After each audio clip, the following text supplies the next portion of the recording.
All right. Hello and welcome to the Holistic Psychiatrist podcast. I'm your host, Dr. Alice Lee, the Holistic Psychiatrist practicing in Lehi, Utah. And today, Jack and I are going to have another lively discussion, just kind of like a flow of thought. We haven't really planned on specific things to discuss, but our topic today is summarized by the title, Teaching and Modeling the Holistic Path. Let me say that again.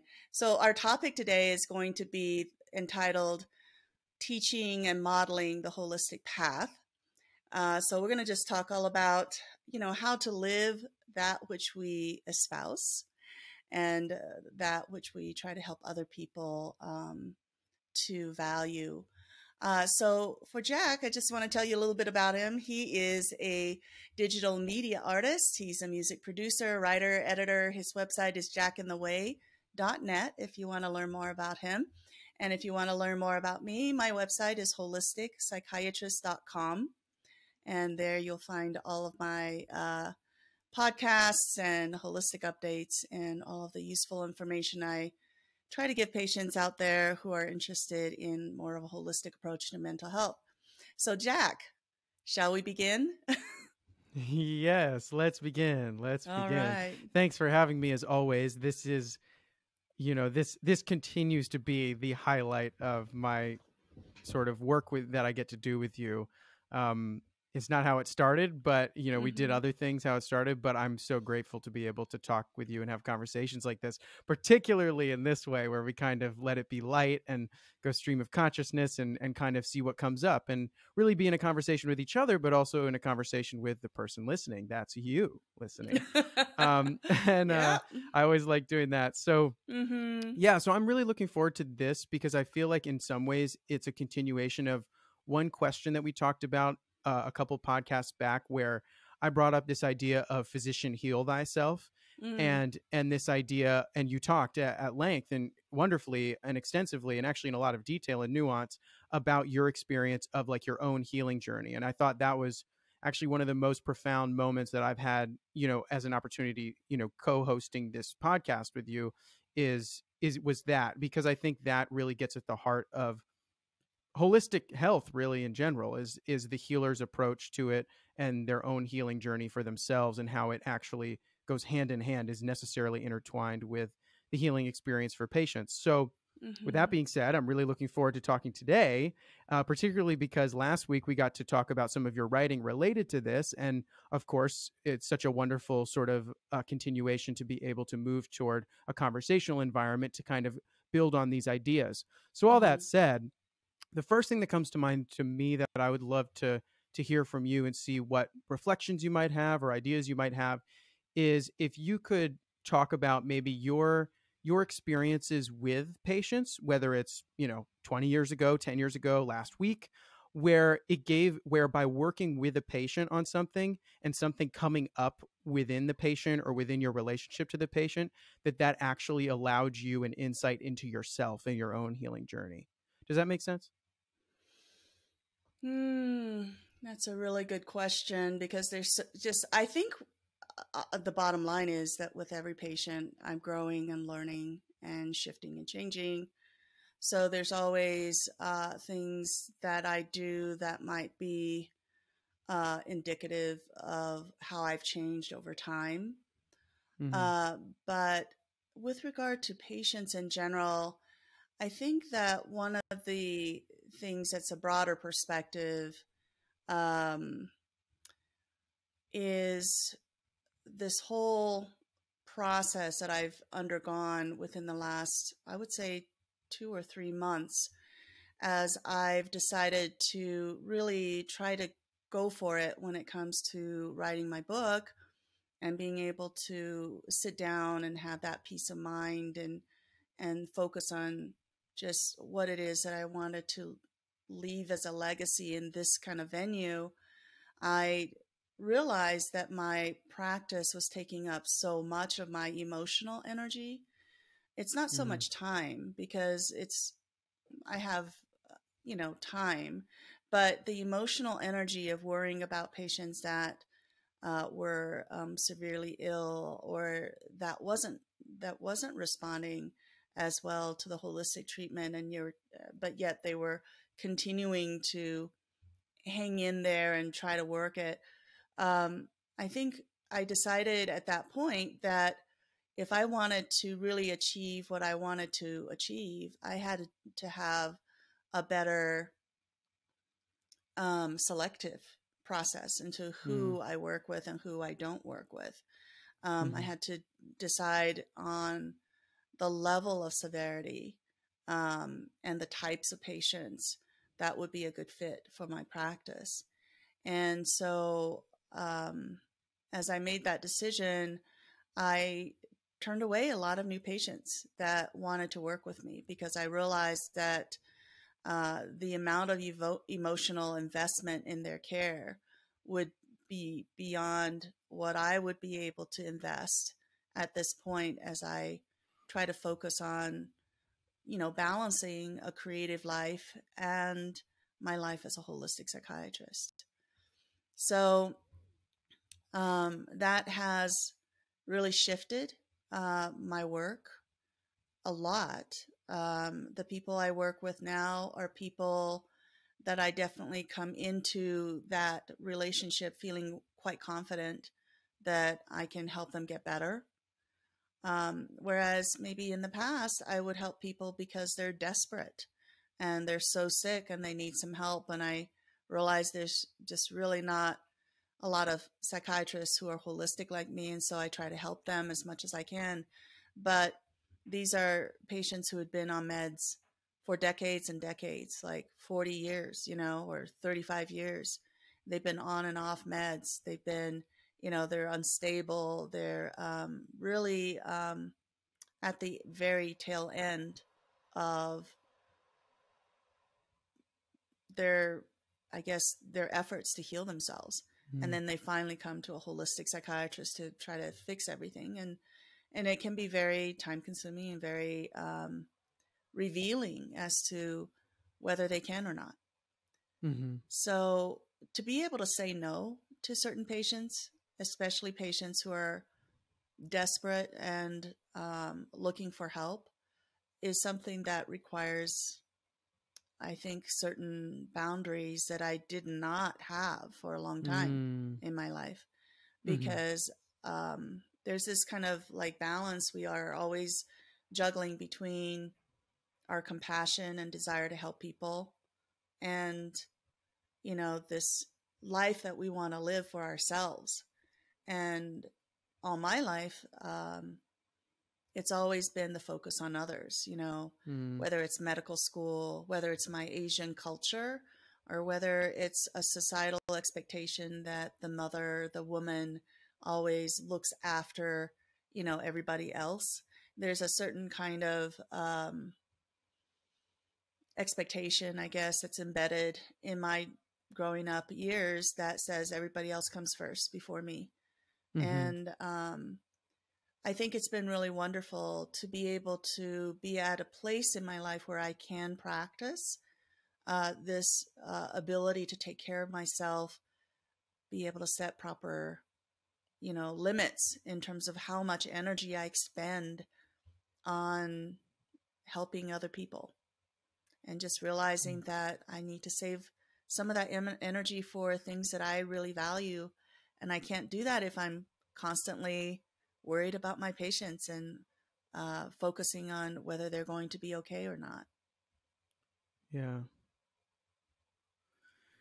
Wow.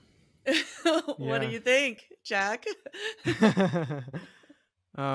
It's so great to just hear you say that. I mean, I've been working with you long enough to see an aspect of your journey, the last 4 years or so. And it's really wonderful to hear that sense of priority that you place within yourself, recognizing that you, as we talked about, just like anybody else, are deserving of healing, that you can allow for and accept into your life by doing things like you're saying, like setting boundaries, like saying no, like speaking up when, there's something that you need or something you needed, or, making that known, because regardless of how anybody receives it, it's so important that you do that. It's so important that we do that. So important for all of us to do that, and for you to be able to set that example for the people in your life, including me, is such a valuable thing that goes way beyond just yourself. Yeah. And I feel like this ability to live according to what is authentic, but also being compassionate towards other people is a really fine balance, because, you know, in our lives, I think we're taught, at least from my life, I'm taught to be super nice and accommodating for other people.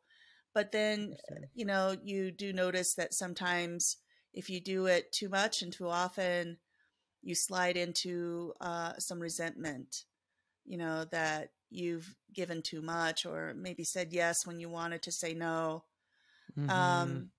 And just because you say no doesn't mean that you have to be considered someone else's like enemy, you know? Right. Saying no is just simply just being assertive, but at the same time, you can still be kind and nice to your neighbor or whatever. I just wanted to give you an example of something that happened recently. So I saw this little kid riding his bike from the neighborhood. So that I live in a new community, and a lot of young kids are moving in. And this kid is about 9 years old, and he took his bike and rode up my driveway and across this little, you know, like path, cement path across the front of my house, in front of the front door. And that path has a little, it's raised a little bit. So he was using it as a kind of like a ramp to kind of like fly off the edge and kind of go on the yard. And then he would go back on the regular sidewalk. Yeah. And so I saw that, and about a week later, I knocked on his mom's door, and they weren't home. So I left a little letter saying, this is what happened, and I would really appreciate it if you don't have your son come up onto my property and use my, you know, this path that's right in front of my front door and bicycle off on my yard, you know? And it's a little thing, but I would never have done that in a million years in the past. I would have just thought, you know, being a good neighbor means you just let that happen.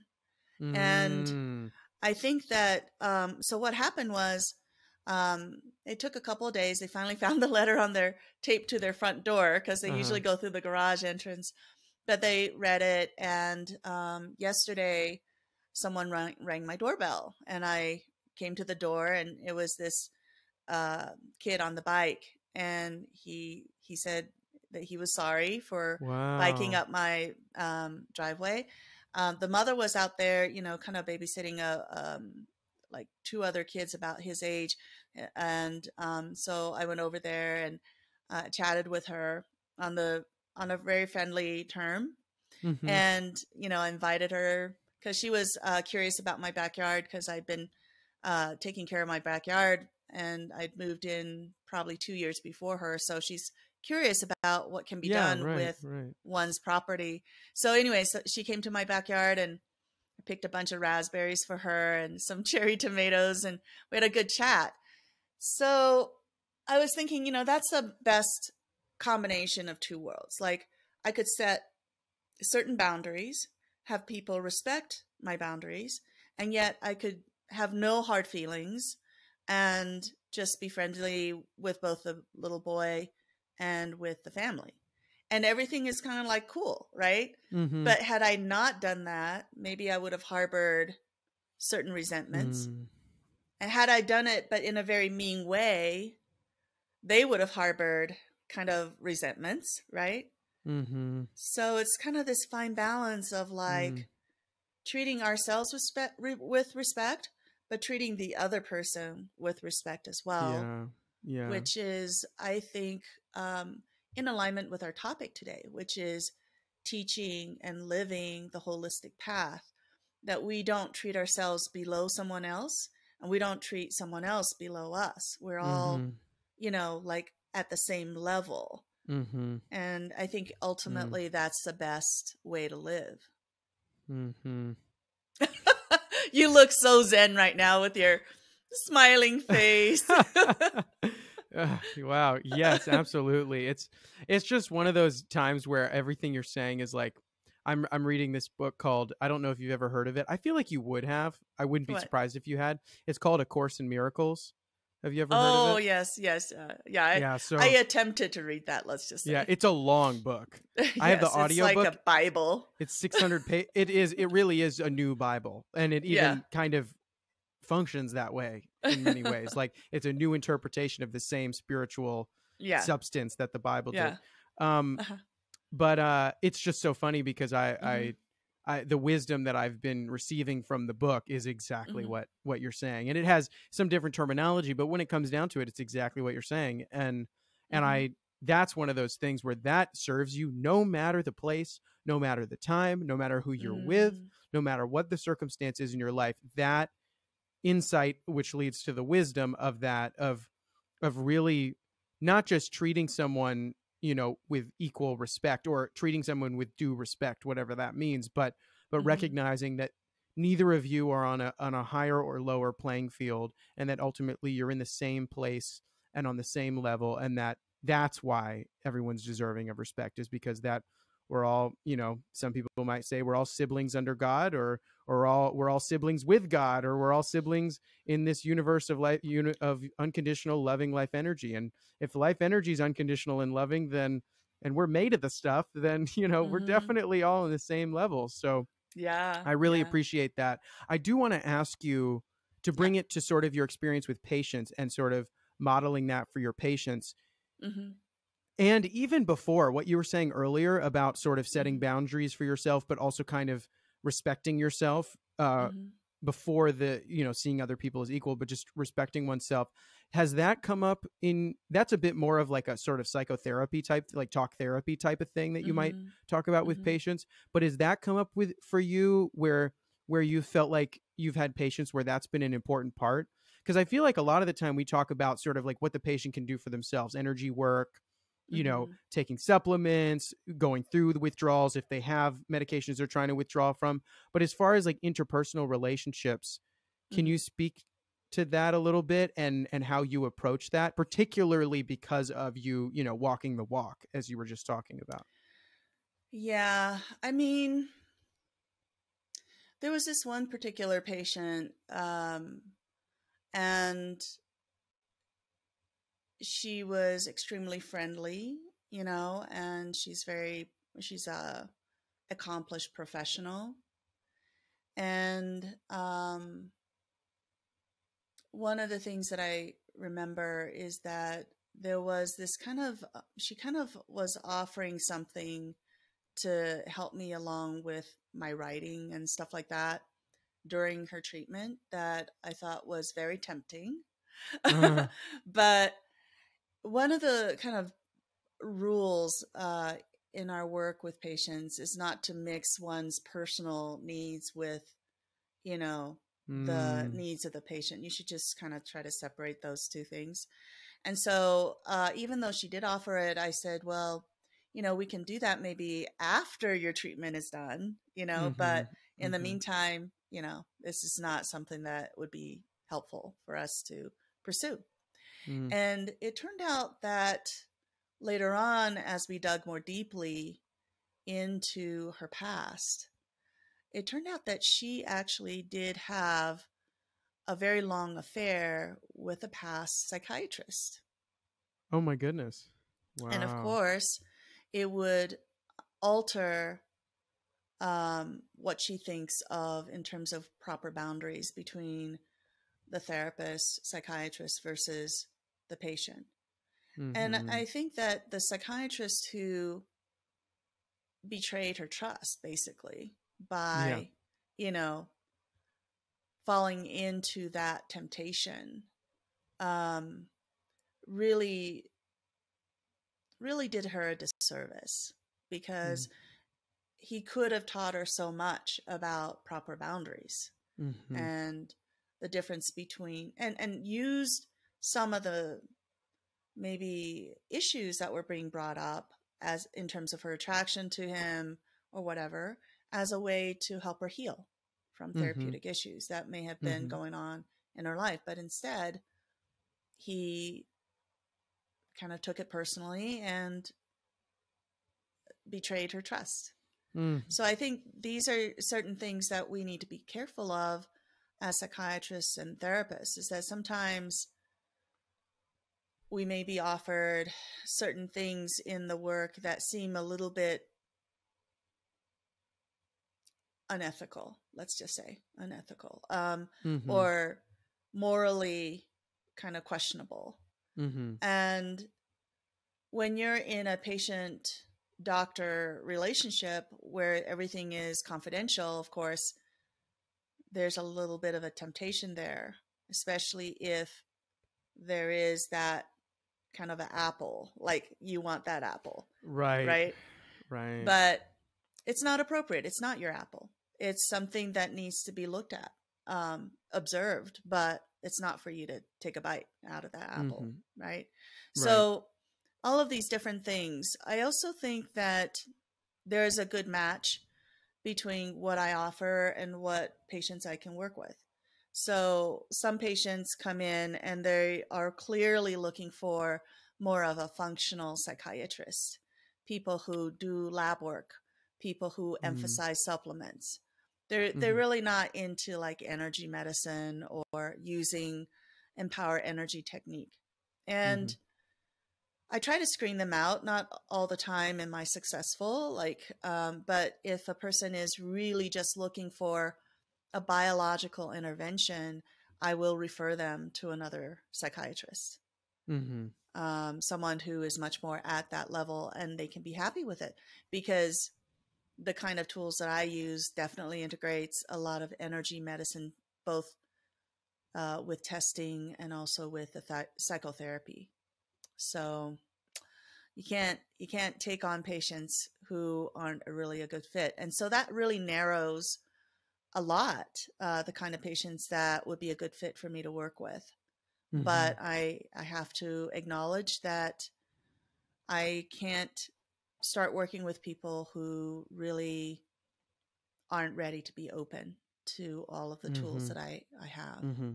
Mm-hmm. I also think I do very well with patients who tend to be nice and open. Like I don't do well with patients who are really abusive or angry, or, Yeah. people who, you know, one moment they're nice, but the next moment they're like really, like I said, emotionally abusive. Um, I don't handle that very well. I would just say some therapists are really great with those types of patients, and they can remain very neutral and very detached. But I am very invested, let's just say, in my patients' well-being, and I do have a very strong kind of emotional connection to their well-being. So when they treat me badly, or they're kind of like abusive in any way, I typically don't tolerate that very well. And I Mm-hmm. think that patients who are like that would be a really good bad fit for me. So Mm-hmm. I tend to try to also, in the very beginning, try to sense whether that's going to happen. And it's actually, let me just tell you, not an easy way to figure out, because when Mm-hmm. they're desperate, they tend to put you up on a pedestal. And so when they first come in, some patients are very, let's say, they flatter me. They will say a lot of things that say, oh, all the other psychiatrists were just jerks, but you are going to be different. Like, you're going to save me, And Yeah. maybe in the past, I might be a little bit more susceptible to that, meaning the putting me on a pedestal might be somewhat attractive. But nowadays, I'm a lot more humbled from my own experiences. And when people do that, I know that I'm the next one that's going to be the jerk in their eyes, I Mm-hmm. might be on a pedestal now before they start working with me, but it won't take Mm-hmm. long before I disappoint them in some way, because nobody really is completely in control of another patient's well-being. The patient has to take accountability and responsibility for their own healing. Nobody's really the white knight, in a shiny steed coming to rescue them. So I recognize that now, and when I work with patients, I try not to set myself up like that. Yeah. Wow. Yeah. To work backwards from what you said, I feel like it's the patients that can recognize that they are their own white knight in shining armor for themselves that maybe are the most successful. And it's understandable that a patient wouldn't see that at the beginning. I mean, you do can have always to tell feel a bit you can always that their tell potential is there. Yeah, exactly. Their potential's there, right? And they will come to see through the healing process, oh wow, I'm really my own savior. Yes. Yeah. Yes. And you can always tell when patients are much more amenable to the kind of help I'm trying to give them, because they come into treatment saying, I just want to be healthier. However way I can heal, I'm just really open to that. And so they're not giving themselves like a strict timeline. They're not saying you got to do this, this, and this first. They're not, they just want to be given the tools, and they're willing to go with whatever health leads them to, which means that ultimately they're going to be able to come off their meds. Patients who come in with an agenda, like, I'm already halfway through my medication withdrawal and I want you to finish it because I'm now in a really bad position. Those tend to be harder to work with. Number one, because their focus has been on medication withdrawal rather than healing themselves. And you can't come off a medication without first healing yourself. So. Yeah. Wow. Yeah. There was another thought I had about what you were saying that kind of maybe connects two of your different thoughts that you shared that is related to what you were saying about sort of setting up not a boundary per se, but more of like, weeding out the people that won't be sort of like resonant and work well aligned with your practice. Aligned. Yeah. Aligned is really the word, actually. Yeah. Like where the alignment won't happen, and you being able to tell ahead of time. And you brought up the point about if a patient is, looking for more of a functional psychiatric lab work type of experience, when really you offer energy work. And if they're not open to that, they're not really open to the potential that you can offer of healing.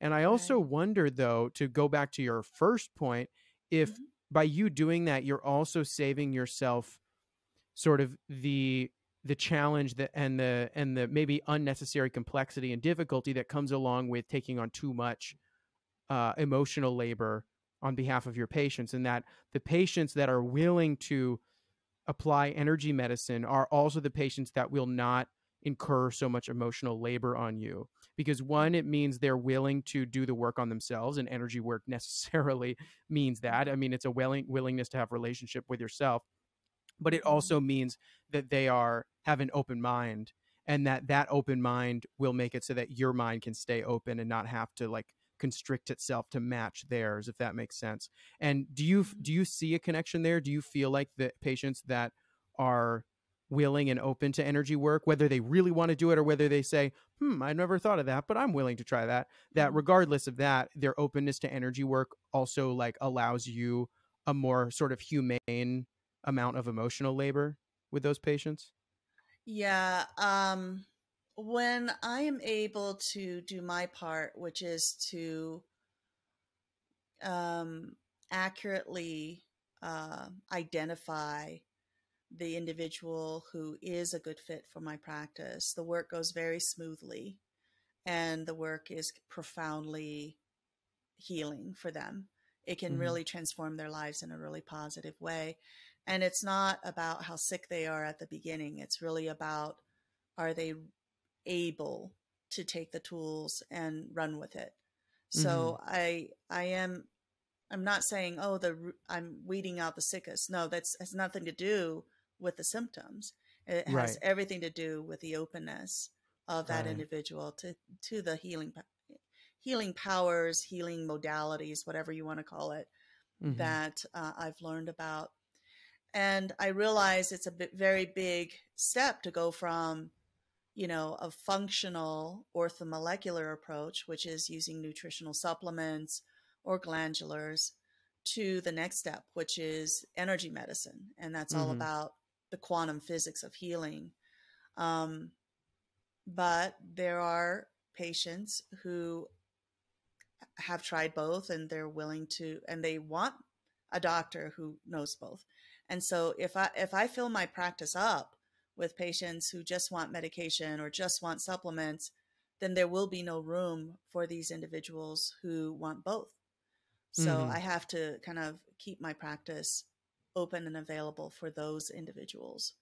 Mm-hmm. Um, just thinking about all of these different things, another thing I wanted to share with you is, you talk about how the practice itself and how where I am informs that practice.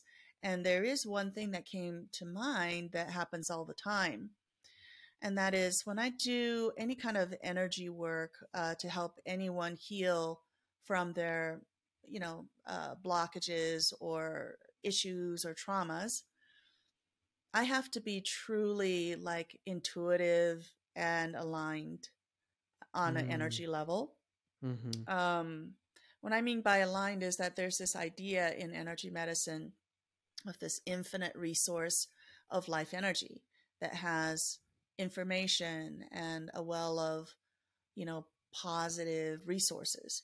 So if I'm aligned to that kind of state of being, then when patients are talking to me, I can start to see patterns. I can get to the core of the problem. I can find the right words, and I can succinctly summarize it so that we can use it for the EET technique.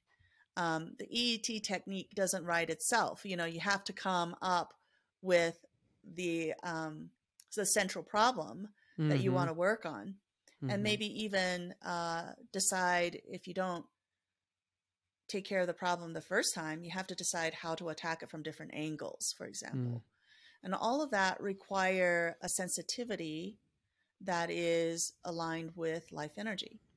And that goes with the infinite intention technique, which requires a lot more visualization and Mm-hmm. kind of a storytelling kind of process as well. So Mm-hmm. if I'm too tired or I'm in a bad mood or whatever, if I'm too concerned about someone else, it's not going to work. So, Mm.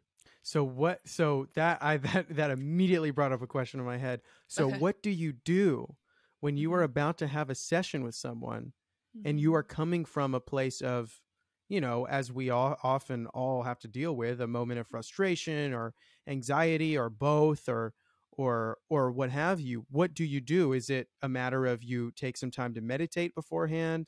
Do you, Mm-hmm. what are your practices that help you do that? And I imagine this is the kind of thing where anybody who does work with any person, client, patient whatsoever, could benefit from this. So I'm definitely very curious to Mm-hmm. hear how you deal with it. That is a good question. So I must pull into that answer lots of different kinds of training. Hmm. So I would just say that medical training is, an excellent form of training in terms of putting other people first and demonstrating self-restraint and professionalism. So that Mm-hmm. already is a foundation that you build upon having gone through, years and years of medical training. Um, so that already is important, because if you're untrained in that way, then you don't know how to be quiet and listen to someone else's problems and put yourself aside for that moment when you're working with a patient. Then the next layer has to do with how do you reset yourself? Because if I notice that I am distraught about something, and yet my next patient relies on me to be centered, um, there's a few things that I do. One is based upon my faith that there is a divine um, source, I think of as God, that relationship is always connected.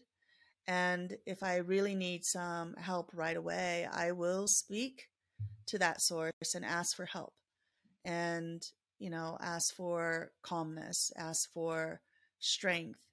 And I've done that a lot of times right before patients, if I need it. And then, of course, the technique of energy breaths and just focusing my mind, closing my eyes, connecting to that source of life energy, and setting positive intentions to bring that energy in. And the last one has to do with our heart, and that has to do with being unselfish. So, as a clinician, when you're in there with the patient is there to ask for your help, and you are not there to burden them with your problems. So when you go into that role, you put on that hat, your heart has to be connected to what that person needs. And just like a mother would with a child, like parents, when you have children, you're not going to be like, having the children raise you. You're there to raise the children, right? Right. Well, hopefully. So yeah, so you're not there to kind of use them as your therapist. You're there to help them, and that's the whole. And of course, at the very foundation is awareness. Like if you're not even aware that you're distraught and out of sorts, you wouldn't be able to pull in all the resources to get your act together before the energy work starts, or the actual medical intervention is provided. So anyway, so that's my long answer to that very brilliant question. Oh, thank you. That's a much more brilliant answer, but thank you very much.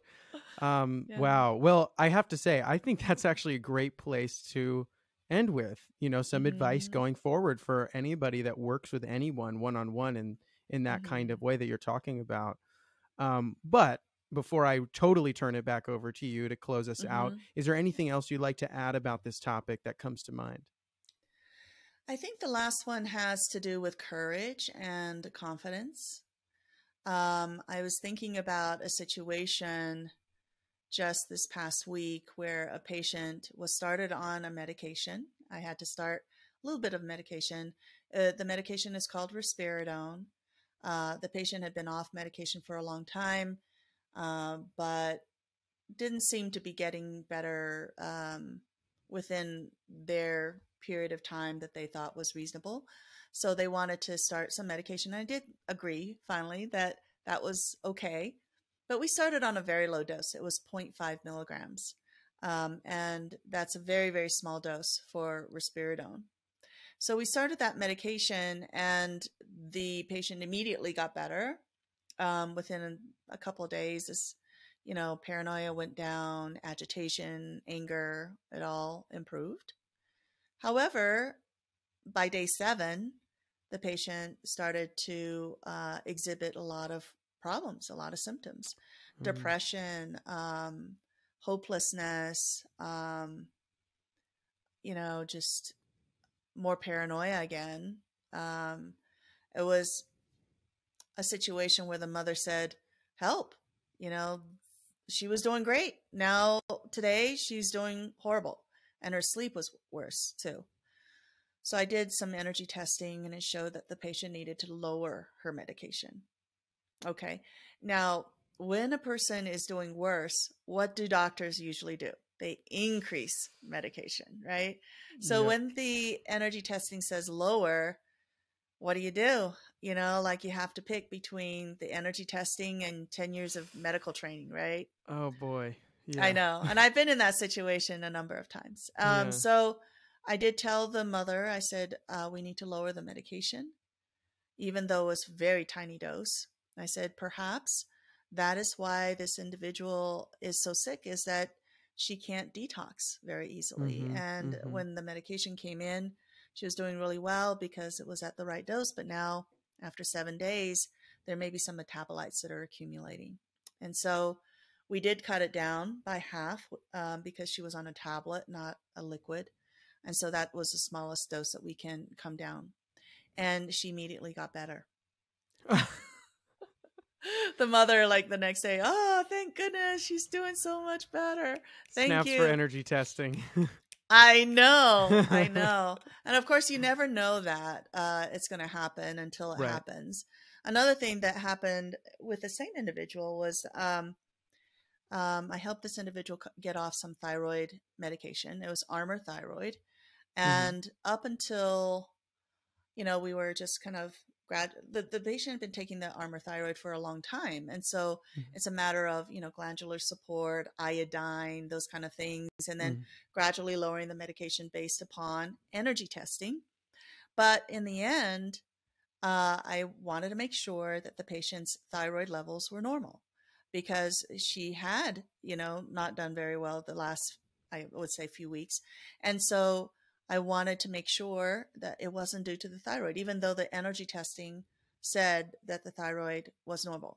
So I wrote them a lab slip and they checked the person's thyroid labs, T3, free T3, free T4, all of everything. And it came back normal. So the lab substantiated the energy testing, which was like, Yeah. yay, the energy That's testing the is once more, yes. supported by, Yeah. some of this criteria in the lab work. Yeah. So I was like, Yeah. okay, great. The energy Yeah. testing is actually telling me things Yeah. that I need to know, but just in Yeah. a very different way. So, Yeah. It's funny. It's like, with energy testing, you don't need the lab work in order to tell you what you need, but it is nice and satisfying when the objective numerical, statistics and data support it anyway. yeah, There's a yeah, satisfaction to that. yeah. So, wow, that's pretty great. Yeah, but all of these things take courage because when you're doing the adjustments for the Armour thyroid and everything, it has to be done at that moment when the testing is saying the patient is too high or too low or whatever it is that the testing is indicating. And I would just say that it's taken me a long time to develop that sense of confidence and courage to be able Mm-hmm. to do what this testing is indicating is helpful for my patients. Oh, yeah. Um, but without the testing, I would never have been able to achieve any of the things that I've been able to achieve, with all of the wonderful testimonials from other patients on other podcasts. That would not have been possible without the energy testing. But it's always nice to know with additional cooperating evidence that the kind of stuff that I'm doing, which requires faith and courage, is actually being substantially, well, is substantively supported by lab work as well. So Mm-hmm. that's what I wanted to end with is that sometimes, you just have to be the maverick and Yes. do things because it works. And then you can actually take some of the lab work that's out there and support what it is that you're doing. And you hope that everything kind of jives. And when it does, it's always kind of a triumphant moment, for Yeah. me. Yeah. That's wonderful. Well, thank you for that Yeah. wonderful additional piece there. I think that's a wonderful thing to end on. Yeah. Thank you, Jack. And I've really appreciated all of your good questions and how you've been able to help us tease out how one's lifestyle and how one is as a person, how you live can translate into not only teaching my patients and directing them and guiding them in the right way, but also modeling for them, Mm. how to be as they move forward and in creating their own freedom in their life. So I appreciate that discussion with you. For those people who have been staying uh, for the end of our podcast, I really appreciate your attention. Hope that you've enjoyed it. Please visit our websites if you like our content. There's so much there on my website, holisticspsychiatrist.com. There's the podcast, but also hundreds of articles under the holistic updates. that Jack has very laboriously uploaded. So yeah, with all his hard work. And of course, if you want to learn more about Jack, you can find out about him on his website, Jackintheway. I hope you have enjoyed our podcast, our video, however form it's going to come out in a few weeks, and that you'll have a great week. And I hope that you'll join us again soon. Take care. Bye-bye.